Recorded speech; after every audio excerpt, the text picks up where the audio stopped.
નમસ્કાર મિત્રો, અક્ષર અકાદમીના online platform પર હું પ્રોફેસર ડોક્ટર બી.સી. રાઠોડ આપનું સ્વાગત કરું છું. બંધારણની કલમોના પરિચય લઈ આજે આપણે કલમ નંબર 267 અને 268ની જોગવાઈઓ જોઈશું.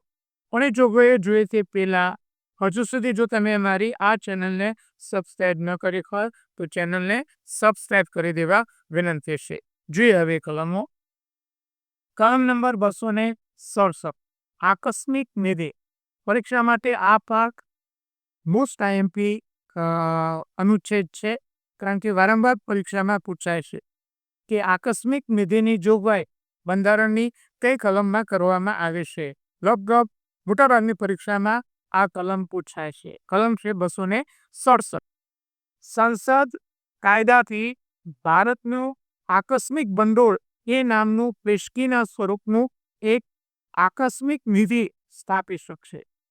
એટલે કે આકસ્મિક ભંડોળ, આકસ્મિક નિધિ ની રચના કોણ કરે છે?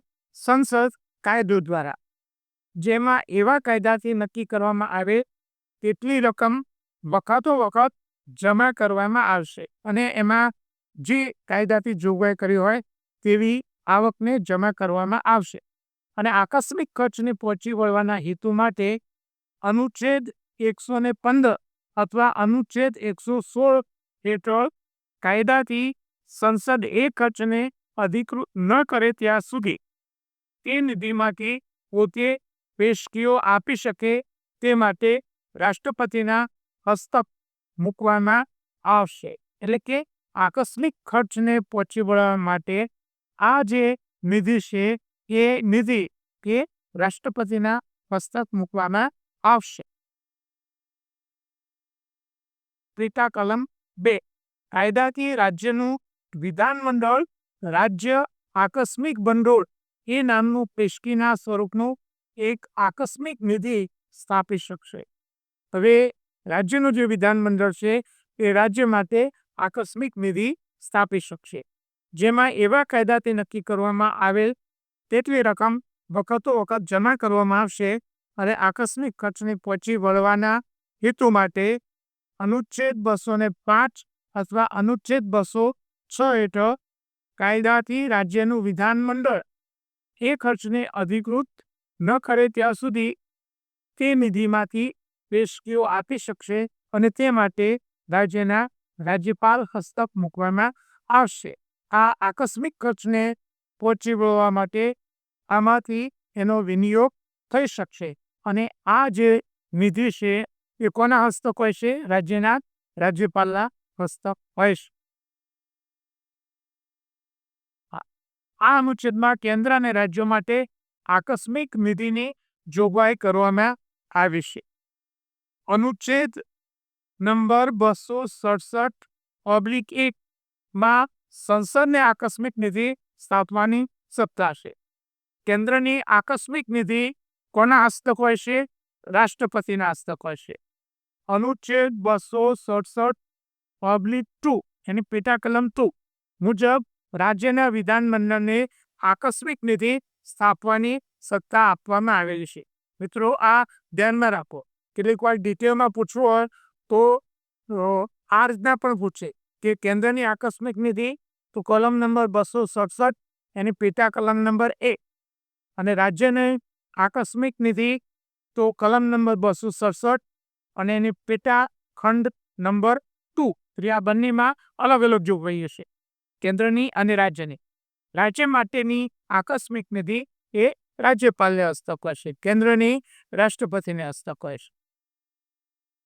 અનુચ્છેદ નંબર 268 સંઘે નાખેલા પર રાજ્યએ વસૂલ કરી વિનિયોગ કરેલી ડ્યુટી.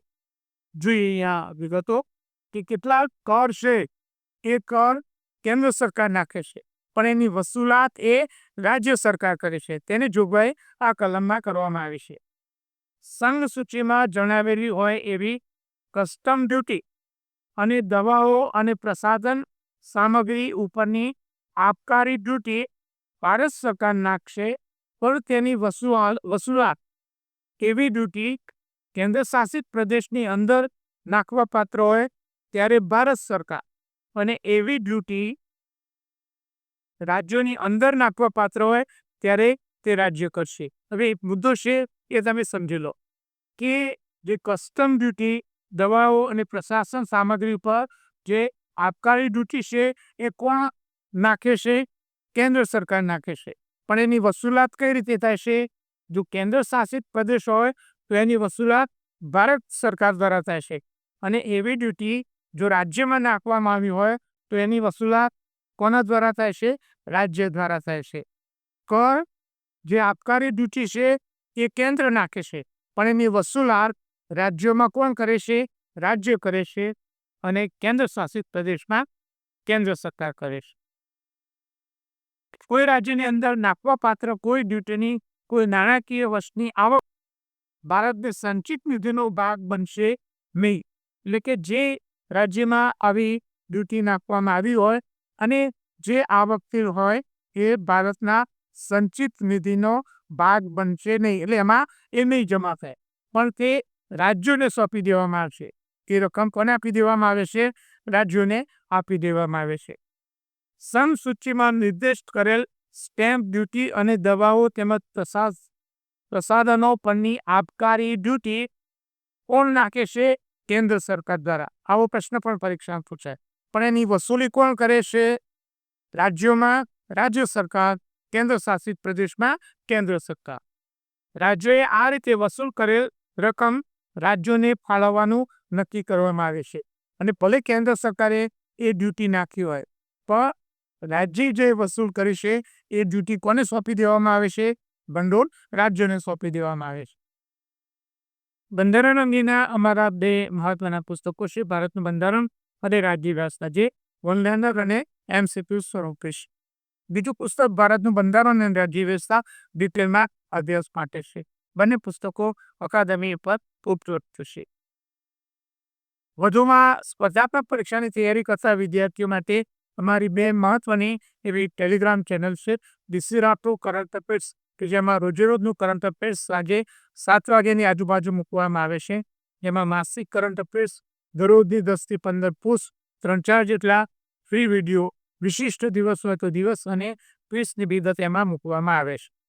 બીજી અમારી ટેલિગ્રામ ચેનલ છે ગૌરવંતી ગુજરાતી, જેમાં ગુજરાતી ભાષા, સાહિત્ય અને વ્યાકરણને લગતી પોસ્ટ મૂકવામાં આવે છે. હજુ સુધી જો તમે અમારી આ બંને ટેલિગ્રામ ચેનલમાં જોડાયા ન હોય તેમાં જોડાઈ જવા વિનંતી છે. વધુમાં અમે અમારું મેટર ઇન્સ્ટાગ્રામ અને ટ્વિટર ઉપર શેર કરીએ છીએ, તો અમારા બંને પ્લેટફોર્મને ફોલો કરવા વિનંતી છે. વધુમાં આજનો આ વિડીયો આપને પસંદ આવ્યો હોય તેને લાઈક કરીને શેર કરવાનું ભૂલતા નહીં. અને હજુ સુધી જો તમે અમારી આ ચેનલને સબસ્ક્રાઈબ ન કરી હોય તો ચેનલને સબસ્ક્રાઈબ કરી દેશો અને બેલ આઇકોનને ચાલુ કરવાનું ભૂલતા નહીં.